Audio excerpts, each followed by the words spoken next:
Hi, thanks for joining us for the Family Plot, Gardening in the Mid-South. I'm Chris Cooper.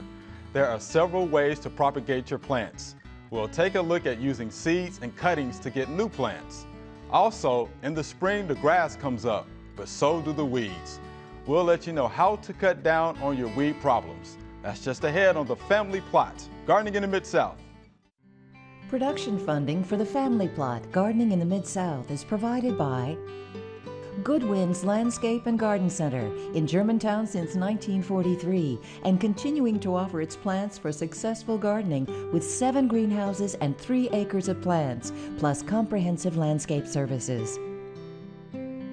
International Paper Foundation, the WKNO Production Fund, the WKNO Endowment Fund, and by viewers like you. Thank you.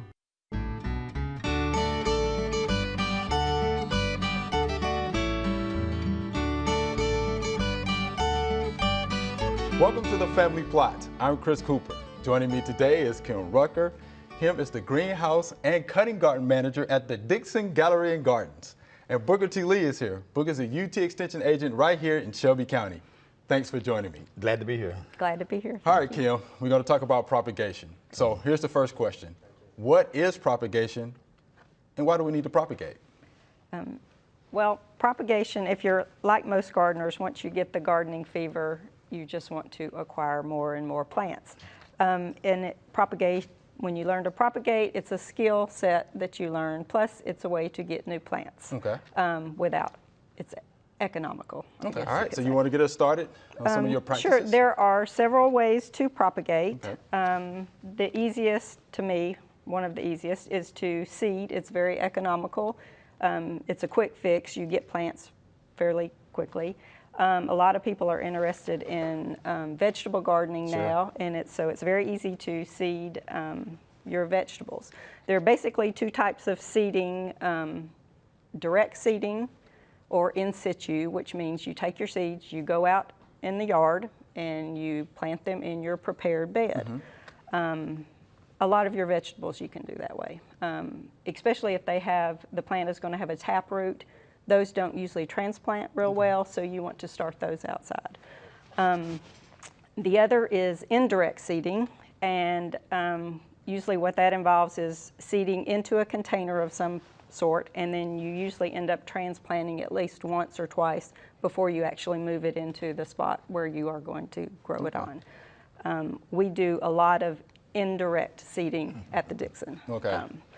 And so basically what I do with the indirect seeding is, this is our seeding tray.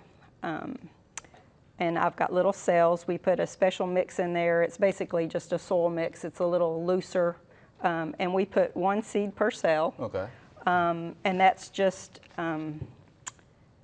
because it's easier to transplant, so you don't have to divide them. Okay. Makes and sense. we do quite a few. And usually the seeds we're using, the germination rate is really high. So we know if we need 40 plants and I seed 42 seeds, I'm going to get at least 40 plants. Okay. A lot of that depends on your germination rate.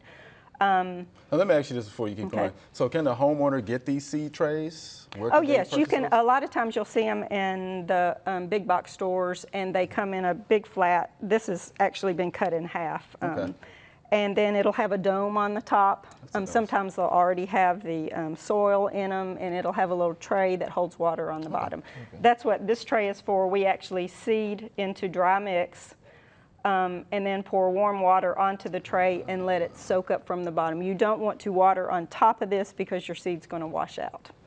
So that's good to know. That's good to know. Yes. Okay. Once they get this, these are some seedlings. It's Aqualesia or Columbine that we seeded, and these were actually seeded on January 23rd. Okay. But we call these plugs, and what we do once they get their second set of true leaves. Okay.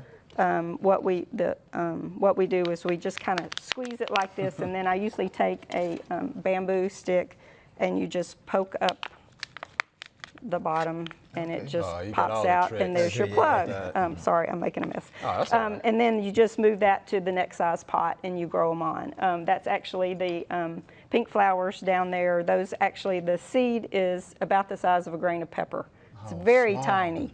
And then in 12 to 14 weeks, that's what I have. So, and that's another important thing with seeding.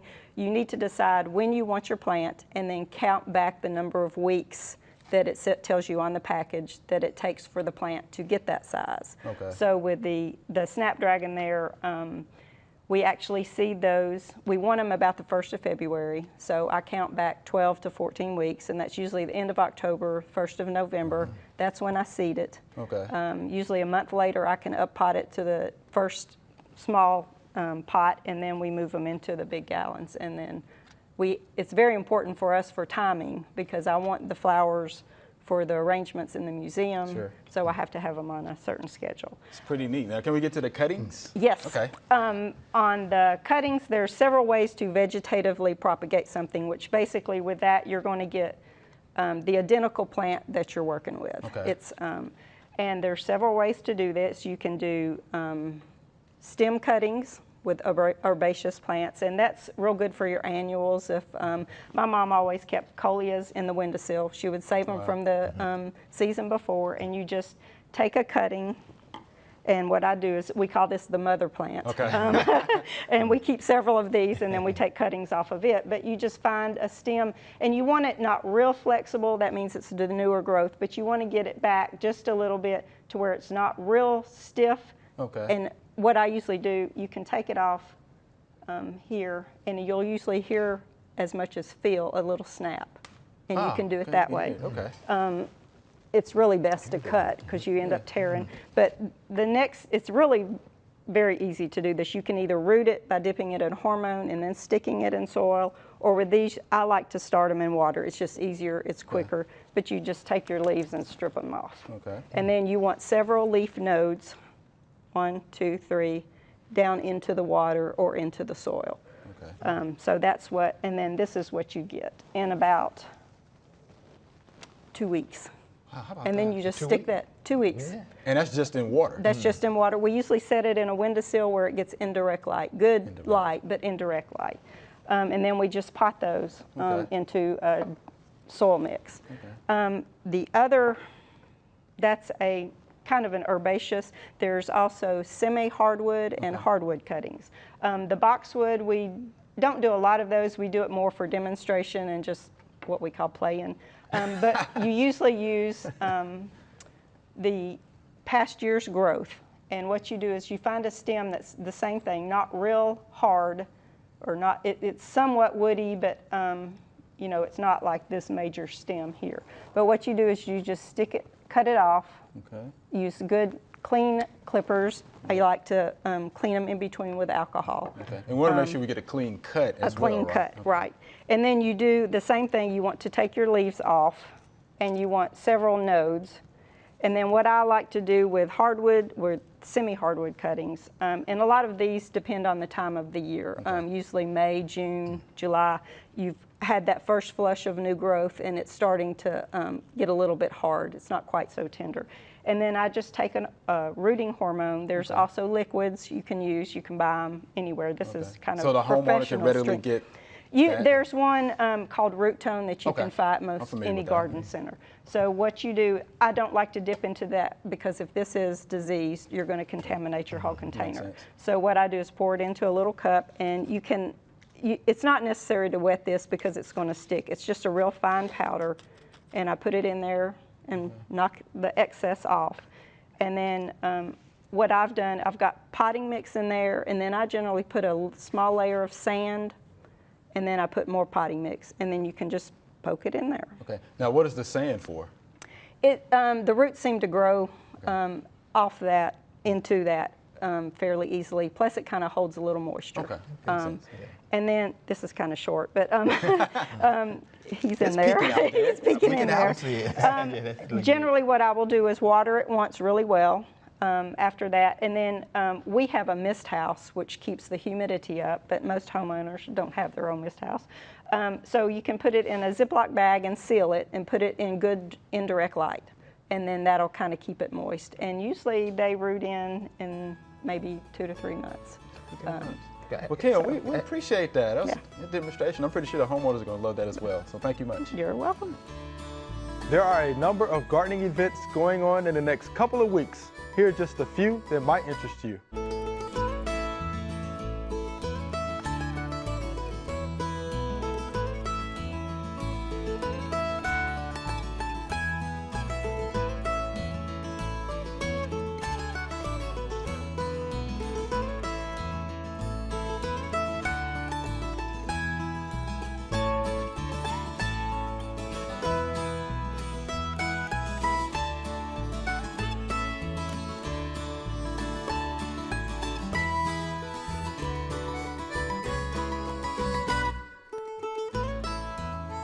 All right, Booker, we're out here, we're in the lawn area, and I see all of these weeds, man. So why do we have these weeds out here?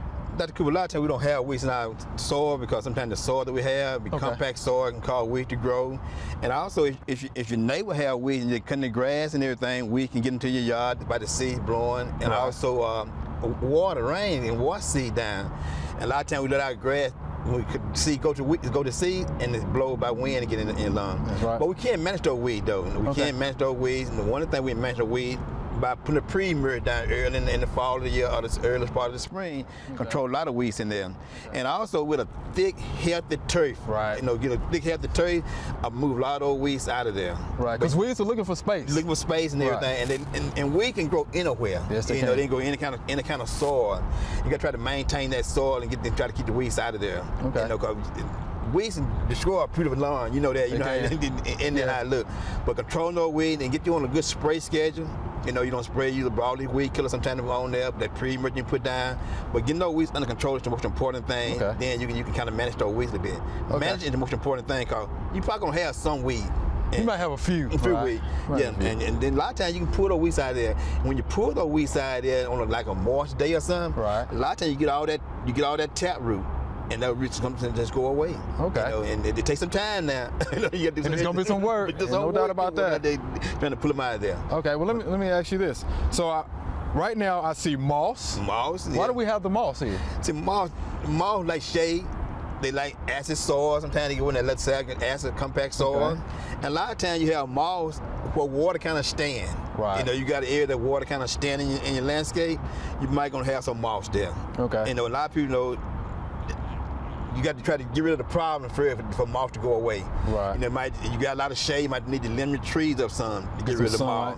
If you got compact stuff where the water stand, you need to make sure you get the water to drain better. So there's a lot of things you can do to get rid of moss. But if not, I have seen some folks let moss just grow and take over. And it looks nice. And it looks real nice, you know, because you might not try to fight with it. Right, you don't have to cut it. You don't have to cut it. No, Right. Just keep the leaves off of it. Get the leaves off of it. Because I done seen what lady water her moss. She wanted to stay there because it looked real good. But you want to control it, got a little small area. You probably can control that some by aerating, getting the compact soil good. Sometimes they might add just a little sand across the top of it and let it drain for them to drain better. So a lot of things you can do to control that moss on a small area. But you got a lot of trees around there, and folks love the tree. They don't go out there and cut the trees down and try to get rid of just to get rid of the moss and everything. Right. It's what you need to do in there. But in the clover you have in there. Yeah, we got white clover here as well. And white clover, of course, is a legume. So it's an indicator of your soil fertility. You have bad soil fertility. Bad soil fertility. And I got a little probe here. Right. You can also do a soil test and then just see what into your soil. That's right. Because you don't want to go out there and just start adding fertilizer, lime to it, and you might not need that. But do your soil test where the moss is located. You might want to get it from 4 or 5 different places in that area and get it tested and just see what you have in there. And so that's one thing you do to control that moss, and also that'll help control those weeds, and also it make it look good too. But to me, I kind of like the little moss. Hey, it actually looks pretty good. Nice little color to it. And something else I see down here too, Booker, is nutsedge. And you know how tough nutsedge is. Yeah. You know, it's considered to be the world's worst weed because you know it can actually tolerate dry soils as well as moist soils. So that's why it's considered to be a tough weed. In location, it'll in grow location, right? Then those underground tubers move around, so you put it. You might see somewhere else. Right. It's hard to control in there. Another thing we see this out here now. They just had the yard spray. Okay. No, we get. And I wonder what they were spraying it for. What do you think they were spraying it for? Probably broadleaf weed killer, from the broadleaf. And sometimes they might have mixed together broadleaf weed killer with a pre-emerge. Okay. And they're trying to get some of your summer weeds from germinating to coming in there. But people always call and say, why they lawn green? Right. They just had a lawn circle out there and spray their lawn. They lawn begin to turn green. But that could be that's like an indicator. Okay. A dye. They can tell where they being they don't want to overlap a lot. Okay. That's why you see all those color in there. But a lot of they put a broadleaf weed down, and also they might put sometimes premier mix in there. Now, you have just a few weeds in your lawn. Just not a whole lot of weeds in different locations. Right. And your Bermuda grass is still completely dormant. You know, you can like spot spray it around there. Oh wow, okay. Yeah, and okay. but you just have to make sure that it's dormant. It's coming right? down. Okay. You might want to go back down there and look into it. Okay. Make sure it's not brown, green at the root system coming out. Okay. But you can spot spray it around there and get rid of a lot of weeds in there. Okay. And a lot of things that we're seeing now, you might be seeing hen big poana. Sometimes you might begin those to come winter up, annual weeds begin to show up. But they're gonna die. Okay. Later on when it get real hot and everything, they'll die, but they don't come back again next year. Yeah, especially if they're going to seed already. Right. Come back again next year. But managing that tree in that really good thick tree, cutting your grass at the right height. Makes a difference. You want to keep that grass, Bermuda grass, probably about 2.5 inches tall. Zoysia grass about the same length, 2.5 inches tall in that area. And your fescue may just a little taller, especially during the summertime. Okay. Because it's not doing a whole lot of growing during the summertime, but you want to keep it tall, but take those root system. Right. Because it's get hot, and you want to do that. But keep that, match that tree. Keep that grass like in the last time we talked about having a sharp mow blade. Right. Cutting your grass in different direction. All those things help control weeds problem, getting that good thick tree. Okay. All these are cultural practices. Cultural practice, yeah. Right. You know, our last resort is to spray. That's right. That's right. Spray in the chemical there. That's right. But we don't want to do a lot of chemical, and that can cause problems with a lot of things. Right. And a lot of things you want to do again is getting that soil test. Like I said, getting that soil test.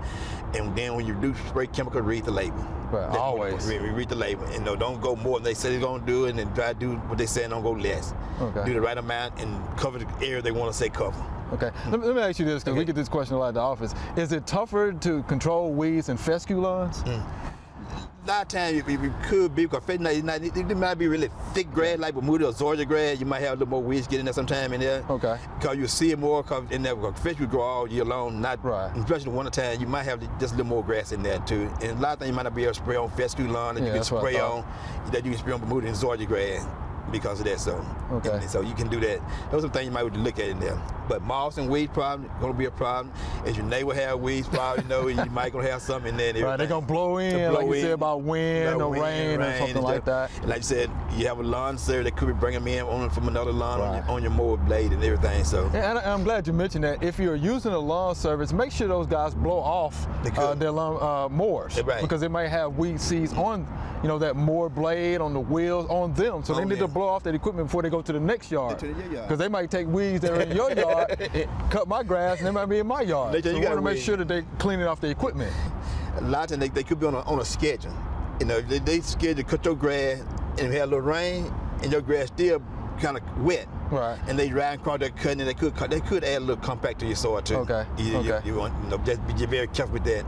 Right. Because some of your weeds actually will indicate if your soils are compact. Compact income in there. So yeah, there's a lot of things there.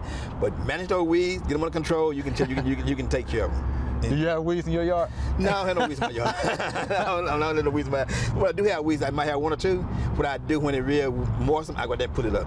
Okay. Yeah, put it up and then put it in a little bag and then put it in the garbage thing there. Okay. So yeah, but I have very few weeds.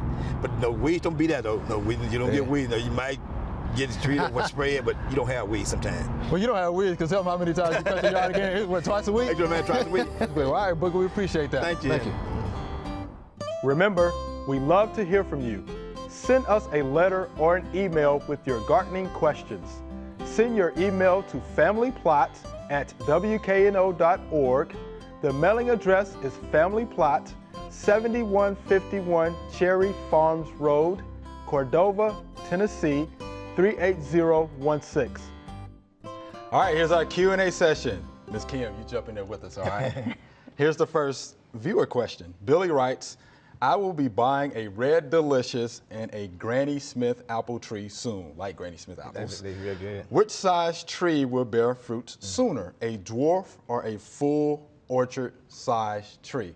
Well, Billy, that will be your dwarf tree, because it will actually bear fruit in the second or third season. Okay, that's good then, yeah. Okay? And then your orchard size fruit tree will bear usually year 4 or 5 on out. So again, it will be your dwarf size tree.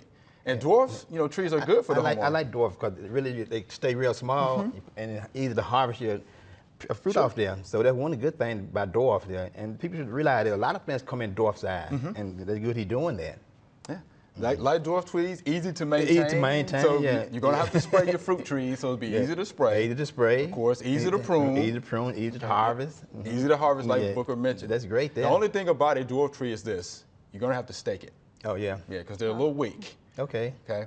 And they're going to only grow about 30 to 40%, the size of a full orchard-sized tree. Yeah. But yeah, if you stake it up, it should be fine. The one thing you stake a tree, you want to make sure that you kind of give a little bit in the wind. You don't want just real tight because it might break off on you. But right. dwarf is good though. All right, so there you go, Mr. Billy. Mr. Billy. Here's our next question. I bought some native persimmon tree and mulberry seeds and want to plant them on some cleared land. Okay. I want to start the seeds directly in the soil. Can you give me some pointers? Miss Bunny, she says, thank you. And guess what, Miss Bunny? We just happen to have Miss Kim Rucker here today. And so, Kim, we're going to let you have first crack at this question since you are a propagator. Well, those are both native species, Yes. and Okay. generally animals eat the fruits, wildlife, and it goes through their digestive tract, and then they deposit the seed later after it's been through there. Both seeds are very hard, Okay. so you need to soak them for a good 3 to 4 days before you actually plant them, Wow, okay. is what I understand. And also you need to, they need a cold stratification. So Yes. you need moist, cold stratification. So a lot of people will put them in moist sand, put them in the refrigerator for 60 to 90 days, Okay. about 3 months, and then pull them out and plant them. That's a good thing. So, yeah. yeah, and then you want to plant them usually in the spring. So In the spring, yeah, okay. yeah, you can plant in the fall, but it's I think the seeds have a, that once that ground starts warming up, it tells them to get going. Okay. So, Let me ask you this. So, do you think they have a pretty high successful rate as far as germination goes? I think with the mulberry, you're going to get anywhere from 12 to 50% germination. Oh, okay. The persimmon, I think, is probably a little bit higher, but you have to be patient. Patient, yeah. It's going to be 10 years before you get fruit, and that's minimum. Whoa. Usually it's 25 years before you get a lot of fruit on a persimmon. So Patience, get Miss Bunny. started. Patience, Miss Bunny. All right, Booker, go I ahead and add to that. probably recommend probably start them in a container somewhere. That's probably a good thing. You might want to do that for a while, because if you do plant them right into the soil, you need to put a cage around them for you to Yes, know where something's you gonna- know where they located. Yes. Because it might be a while before they germinate. Okay. So you won't just guess it. No, where did I put those seeds? Yeah. Here's our next question. What is the correct way to top seed grass seed, and does it work? And we just so happen to have the grass today. So Booker, what do you say about that? One of the things, you have a little small area that you finna overseed or put some seeds down. One of the things, the seed need to come in contact with some soil. Now, you just can't overseed on top of other grass. You need to get you a rake or something and try to smooth it out and get some contact with some soil. Also, you can just put some soil out there and let those seeds come in contact with that soil when you sow the seed. But you got to it needs some soil to come in contact with, but you can't overseed. And one of the things, you need to know what grass that you want to overseed and when can you overseed. Bermuda grass, you might want to overseed that in May. Fescue lawn, you might want to overseed that in September. Okay. So just know what kind of grass that you're finna grow. And I said Bermuda grass, that's a warm season grass. Right. Fescue is a cool season grass. They grow during that part of the year. So know what grass you have, then overseed that during that time. But it need to come in contact with some soil. Contact. Yeah, contact. That's the key. That's the key, yeah. All right. That's from the grass guy. Grass Gotta have that good contact. All right. Here's our next question. I was pruning my maple tree and noticed these eggs on one of the branches. What are they, and should I do something about it? And this is from Peter. This is the egg mass of katydids. Katydid, okay. Right. Katydids are, close relatives to grasshoppers and crickets. Okay. Okay, you've probably seen them before. They're about a couple of inches long. They have the real long, thin hind legs. Okay. Okay. And they sing to each other. So they rub their forewings together. Okay, make that noise, huh? I think that's a mating call. Yeah, beautiful song there. But yeah, I wouldn't worry about doing anything with those. No, I wouldn't. Of course, they're going to hatch this spring, of course, and they will eat the leaves of some of your deciduous plant material. Not going to I kill don't the tree. consider that to be a major problem. It's not going to kill the tree. So I wouldn't worry about trying to spray anything or nothing like that. So Those are your katydids. Okay. Okay. And if you look at the egg mass again, I mean, those things look like scales. Like It does scales. look, They look yeah. like scales the first you look at them. And the female usually does, lay her eggs on stems, stems of twigs and leaves. And again, they will hatch this spring, and you'll have little nymphs. And of course, the nymphs will start eating, and then they'll molt, and then become the katydids, Okay, katydids, mature okay. That's good, katydids. So there you have it. All right, well, Booker, Kim, we're out of time. That's all we have time for today. Thanks for watching. I'm Chris Cooper. Be sure to join us next time for the Family Plot, Gardening in the Mid-South. Be safe.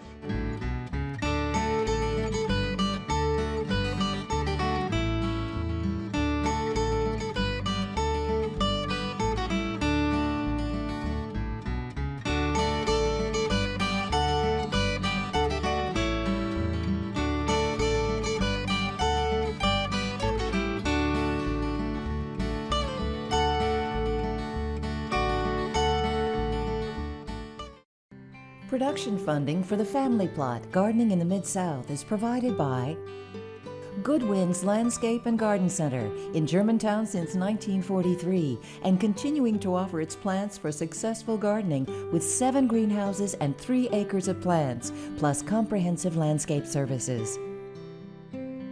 International Paper Foundation, the WKNO Production Fund, the WKNO Endowment Fund, and by viewers like you. Thank you.